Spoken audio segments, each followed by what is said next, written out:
Assalamualaikum warahmatullahi wabarakatuh. Alhamdulillah, salatu wassalamu ala rasulillah, la haula wa la quwata illa billah, amma ba'd.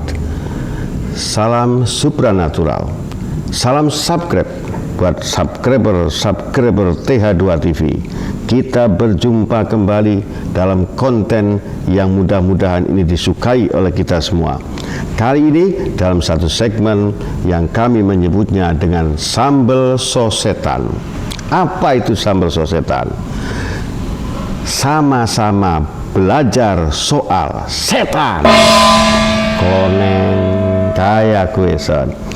Kita sekarang akan berbicara tentang praktek-praktek pesugihan yang dilakukan orang itu berprofesi sebagai pedagang. Maksudnya pedagang yang menjalankan ritual pesugihan. Kita bongkar pada kesempatan kali ini. Namun sebelumnya subscribe dulu ya. Subscribe bagi yang belum subscribe. Dukung channel kami, beri kami kesempatan untuk terus mengeksplorasi dan mengedukasi persoalan-persoalan supranatural. Oke, Sobat TH2, pesugihan. Kata dasarnya adalah sugih.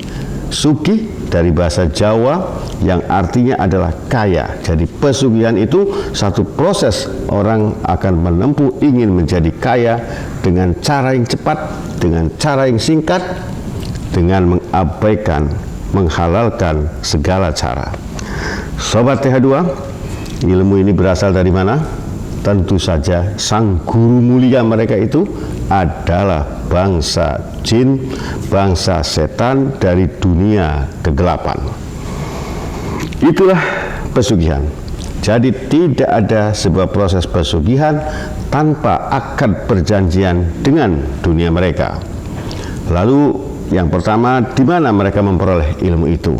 Sobat TH2, diterangkan di dalam sebuah hadis yang dijelaskan di dalam Ad-Dararul Mansur bahwa kuburan-kuburan kuno yang tidak terawat, yang jauh dari keramaian, di situ kemungkinan diselumuti dengan belukar yang gelap, maka itu merupakan satu tempat di mana ahli-ahli sihir melakukan ritual sesembahan bekerja sama dengan dunia setan. Maka hati-hati dalam mengunjungi tempat-tempat ini. Mohon maaf khususnya kepada saudara-saudaraku kaum Ahlussunnah wal Jamaah yang gemar melaksanakan ziarah. Betul memang bahwa ziarah kubur itu menjadi sunnah Nabi, akan tetapi dengan cara dan pola yang harus benar dan baik. Saudara-saudaraku, bahkan Al-Haddad itu menyebutkan di dalam kitabnya yang disebut Tasbitul Fuadi, ziaratul kubur nadkhul lima ta'assara minal umur. Ziarah kubur itu bisa membuka persoalan-persoalan yang sulit untuk dibuka.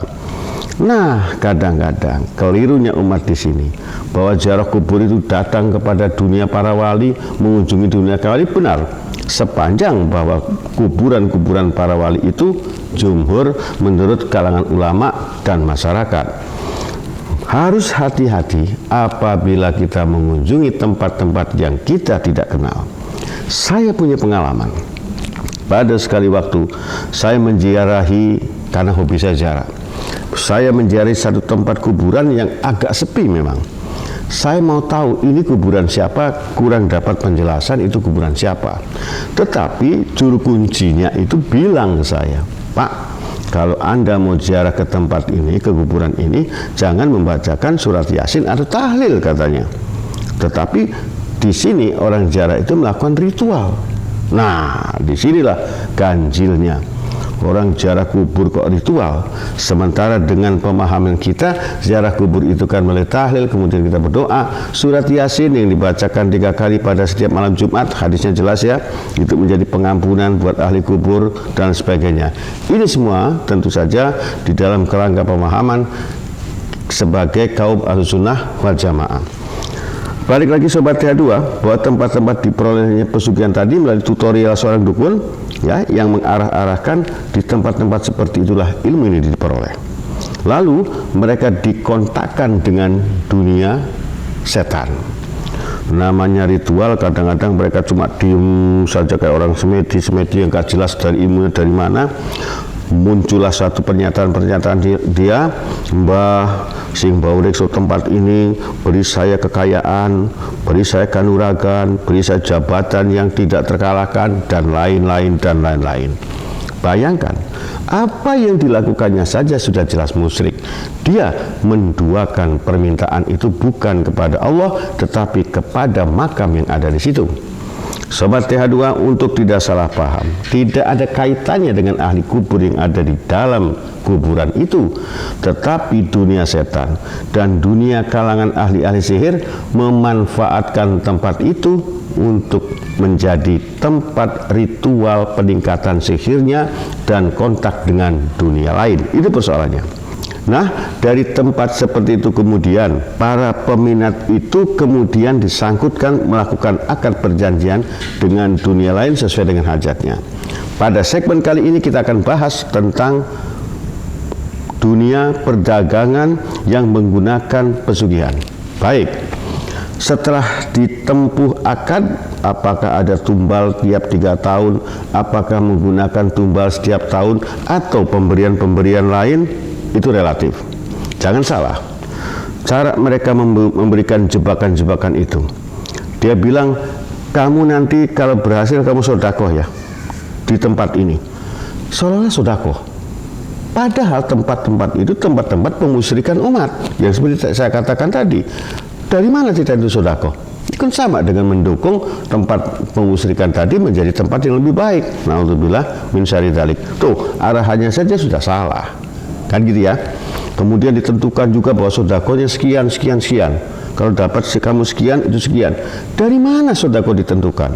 Ingat bahwa yang ditentukan itu hanya zakat mal yang ada ketentuannya dan diserahkannya kemana? Kepada mustahik yang ada di dalam 8 asnaf itu. Itu kan zakat. Sodako kalau ditentukan itu nggak benar.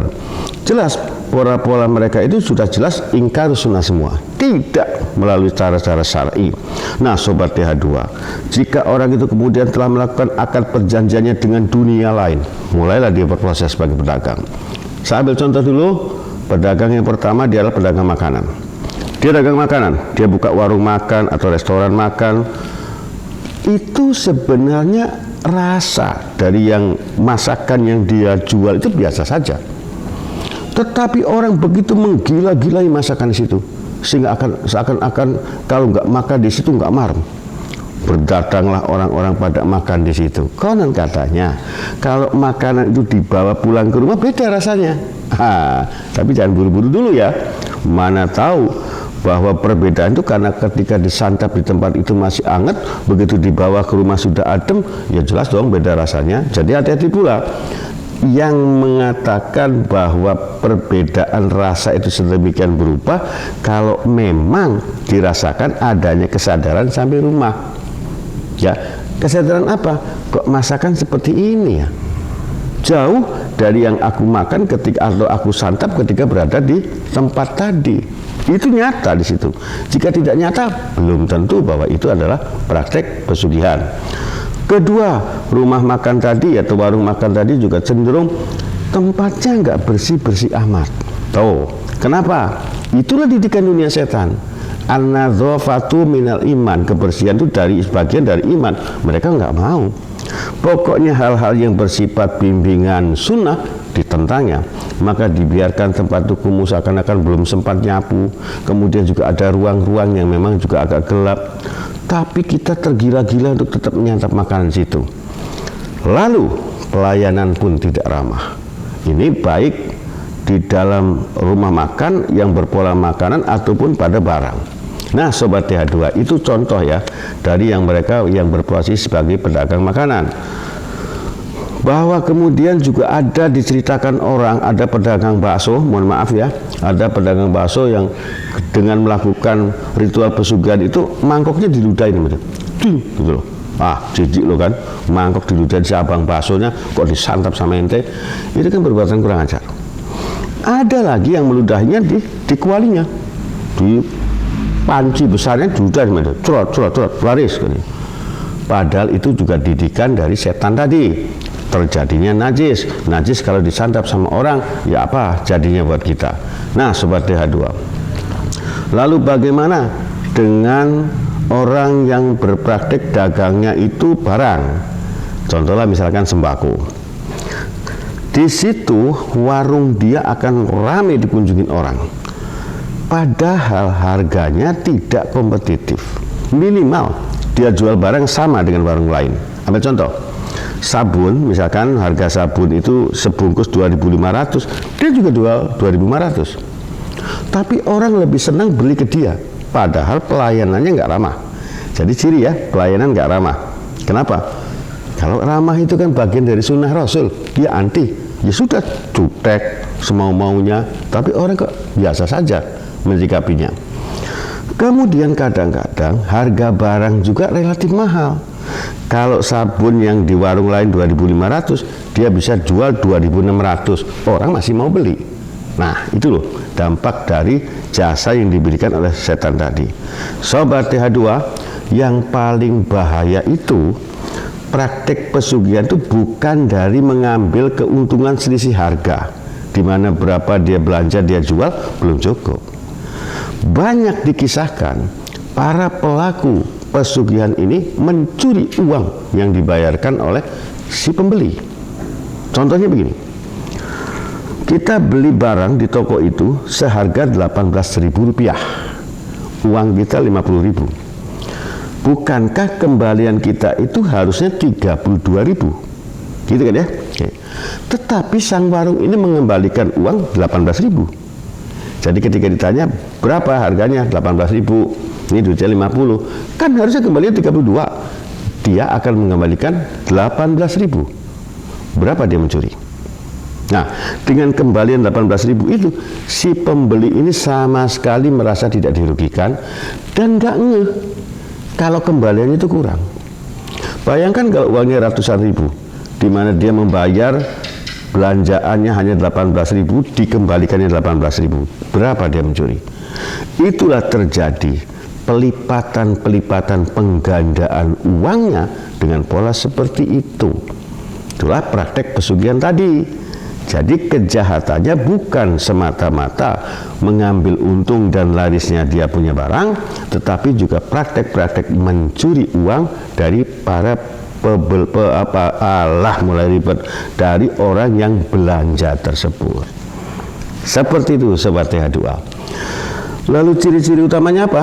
Tadi seperti yang saya katakan, pelayanan tuh nggak ramah, nggak ramah. Cutek pembeli itu, sekali-kali marah, sekali-kali memaksakan barang yang sudah jelek dia jual.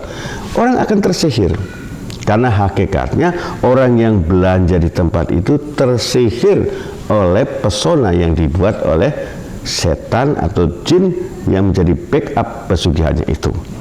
Itulah pola-polanya, tidak ramah. Kemudian tempatnya ngasal, cenderung barang itu juga berantakan, nggak beraturan. Terhindar dari hal-hal yang bersih, dibiarkan kumuh, seakan-akan kumuh, tapi barang itu berantakan ada. Kemudian bagian-bagian ruang tertentu juga ada yang gelap. Nah, itu relatif juga, tetapi ciri-ciri utamanya seperti itu. Lalu ketika kita masuk ke dalam warung yang serupa itu, kita yang polos, pembeli yang polos datang ke situ tersihir. Akan ada nafsu untuk membeli barang lain. Walaupun dari rumah saya tujuannya membeli sabun. Begitu sampai di toko itu, kok melihat barang lain itu kita pengen beli. Bayangkan kalau orang itu kemudian bawa dompet agak tebal, jadi belanja dia. Setelah belanja, kemudian kembaliannya juga dicuri, bahkan uang yang ada di dalam dompet itu pun bisa terkuras. Itulah kejahatan pola-pola pesugihan. Sehingga kekayaan dia dengan begitu cepat naik karena bukan dari hasil keuntungan dari berdagang, tapi dari pola-pola mencuri uang yang belanja. Sobat TH2, itulah kisah bagaimana pesugihan itu yang dilakoni oleh para pedagang. Nah, ini kan menjadi kasihan kalau ada sebuah toko yang dia menjual barang itu murah, misalkan jual sabun orang-orang umumnya 25.000, dia jual 24.500, ada selisih 500 perak lebih murah. Kemudian juga pelayanannya ramah sehingga dia laris. Masyarakat bilang itu pesugihan. Pesugihan dari mana? Uang dia bersiasat dagang dengan pola yang santun, harga kompetitif. Nggak mungkin kalau itu adalah pelaku pesugihan. Tolong digarisbawahi di sini. Pelaku pesugihan dalam pola-pola seperti itu adalah cenderung dagangan yang asal, pelayanannya tidak ramah. Kita sering terkesima kalau membeli barang. Nah, itu yang kita harus waspada. Maka proteknya tentu saja pada saat kita mendatangi warung itu, ya kita harus terbiasa dengan membacakan Bismillahirrahmanirrahim. Hatta diajarkan kan bagaimana kalau kita masuk pasar, Rasulullah memberikan doa, ini doa mau masuk pasar, bagaimana keluar pasar, supaya kita terhindar dari pelaku-pelaku kejahatan yang ada di dalam pasar itu. Karena di pasar itu juga bercampur aduk antara pedagang dengan dunia setan. Itu kedudukannya. Nah, Sobat TH2, seringkali menjadi fitnah ya, seperti saya katakan tadi, orang yang dagangnya baik-baik kalau difitnah itu pesugihan. Hati-hati, hati-hati, hati-hati. Kasihan mereka yang baik-baik. Tawakal dalam berdagang, karena itu halal. Perhatikan baik-baik, ada hal-hal yang tidak masuk nalar sebenarnya. Dan polanya mereka jelas, mencuri dari uang yang dibawa oleh si calon pembeli tadi.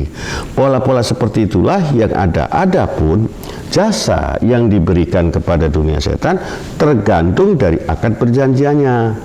Ada yang meminta tumbal setiap tahun sekali. Ada yang minta tumbal itu 3 tahun sekali. Lalu gimana mereka cari tumbal? Biasanya konon mereka membuang uang di jalan.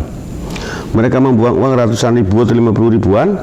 Ketika diambil oleh orang, orangnya langsung melipat uang itu, dia tidak umumkan dulu.